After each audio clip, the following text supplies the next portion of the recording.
नमस्कार, Ganga times news में आपका स्वागत है। मैं हूं आपके साथ अंकिता। चलिए बढ़ते हैं खबरें विस्तार से। नगर पालिका अध्यक्ष प्रतिनिधि ने अभद्रता लहजे में शिकायतकर्ता राखी वंशकार से कहा, जो मर गए उन्हीं से हटवा लो मलबा। पीड़ित ने नगर पालिका अध्यक्ष के पुत्र पर अभद्रता के लगाए आरोप। प्रदेश के दतिया में बीती वर्ष के दौरान प्राचीन किले की दीवार ढह जाने से 7 लोगों की मृत्यु हो चुकी थी।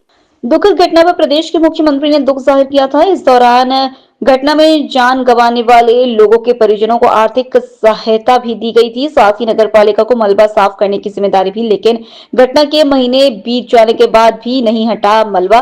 परिजनों को खोए हुए एक बेबस बेटी पहुंची नगर पालिका मलबा हटवाने की याचिका लेकर, जहां नगर पालिका अध्यक्ष पुत्र ने सुना नहीं, उल्टा किया अभद्र भाषा का प्रयोग। मीडिया को जानकारी देते हुए राखी वंशकार ने लगाया आरोप। वहीं जब इस मामले पर नगर पालिका अध्यक्ष पुत्र से बात की तो वह युवती के लगाए आरोप से पल्ला झाड़ते हुए नजर आए। कथित तौर पर पूर्व में भी ऐसे ही मामले में चर्चा में रहे थे।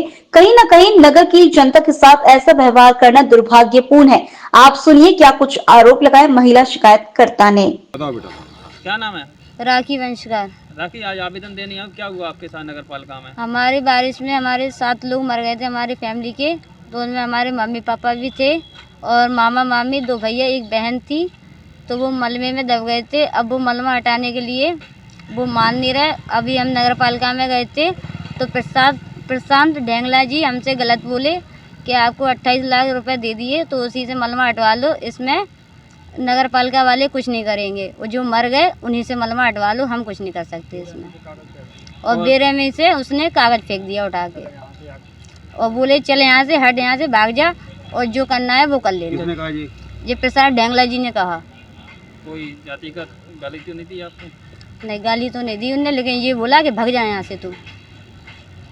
व्यवहार गलत किया आपके साथ? हाँ, बिहार बहुत बदतमीजी से बोले। वो इतनी बदतमीजी से तो हमारे फैमिली वाले भी नहीं बोलते, इतनी बदतमीजी से वो बोले। कौन बोले? प्रसाद ढेंगला जी। वीडियो में महिला शिकायतकर्ता के आरोपों को सुना आपने। अब इस संबंध में मीडिया से नगर पालिका प्रतिनिधि ने क्या कुछ कहा, सफाई में वह भी सुनिए आप। ना मैं राखी वंशकार को जानता हूँ, ये तो मुझे किसी चैनल वाले ने फ़ोन करके बताया कि ऐसा कोई आवेदन आया और जो उन्होंने घटना का समय बताया, उस समय हम अपने वार्ड के व्यक्ति के साथ नगर पालिका गए थे उनके मकान नंबर को सर्च कराने। चूँकि वो बाबूजी को मिल नहीं रहा था, इसलिए हमने उनसे कहा कि हम यहाँ धूप में खड़े, आप यहाँ रजिस्टर ले आओ, यहीं देखते। तो हम वहाँ गैलरी में जीना के सामने खड़े उस रजिस्टर को देख रहे थे।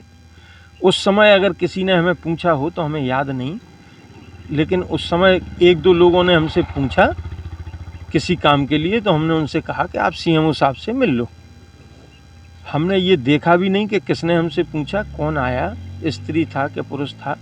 रही जिन राखी वंशकार की बात जो वो कह रही, तो जिस दिन वो घटना हुई उस दिन पूरे समय बारिश हो रही थी हल्की हल्की, आप सबको मालूम है।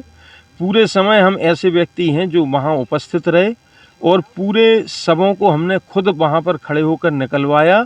और हम ऐसे मात्र एक सामाजिक कार्यकर्ता हैं जो उनकी अंत्येष्टि के समय भी मरघट पर सबसे पहले पहुँचे और हमारे बाद डॉक्टर नरोत्तम मिश्रा आए। कोई राजनीतिक व्यक्ति भी वहाँ नहीं था और घटना स्थल पर भी कोई ना उनका परिवार का था ना कोई रिश्तेदार था जब हम उनके शवों को निकलवाने का काम कर रहे थे। कहना है कि जब वो मलबा हटवाने के लिए आपके पास आई, उनका कहना है कि आपने कहा कि 28 लाख रुपए मिले हैं, उसी में से मलबा हटवा। भाई साहब, हमने जब ये देखा ही नहीं कि कौन है तो हमें क्या मालूम कि 28 लाख किसको मिले, स्त्री है कि पुरुष है, जब हमने ये ही नहीं देखा। हमसे किसी ने पूछा कि हमारा ये काम, हमने कहा सीएमओ साहब के पास चले जाओ। 2-3 लोगों के साथ हुआ, हमने ये देखा ही नहीं कि किसने हमसे ये बात करी किसी काम की। और चूंकि वो हम उनके कागज़ बार बार ले रहे थे, देख रहे थे रजिस्टर में, इस बीच में किसी ने कोई और कागज़ दिया होगा तो हमने वापस कर दिया होगा।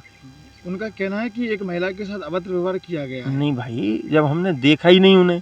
और दूसरी बात रही है कि नगर पालिका में ऑफिस का टाइम है, सीएमओ साहब ऑफिस में बैठे हैं, बाबू साहब अपनी कुर्सियों पे बैठे हैं, तो आपको उनके पास जाना चाहिए। आवेदन आपके पास है तो आवक जावक में देना चाहिए, हमसे क्या लेना देना।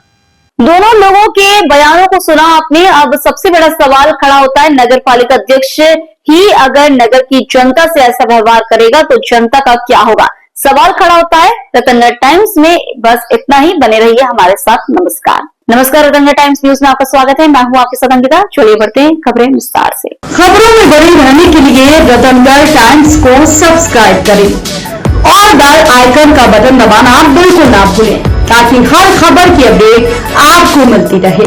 इसके अलावा आप हमारी वेबसाइट ratangartimes.com पर भी विजिट कर सकते हैं, जहां पर आपको मिलेगी हर खबर सही समय पर।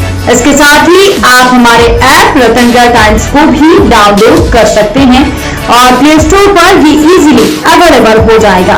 इसके साथ ही आप इस ऐप को डाउनलोड कर आप सही समय पर अपडेट पा सकते हैं।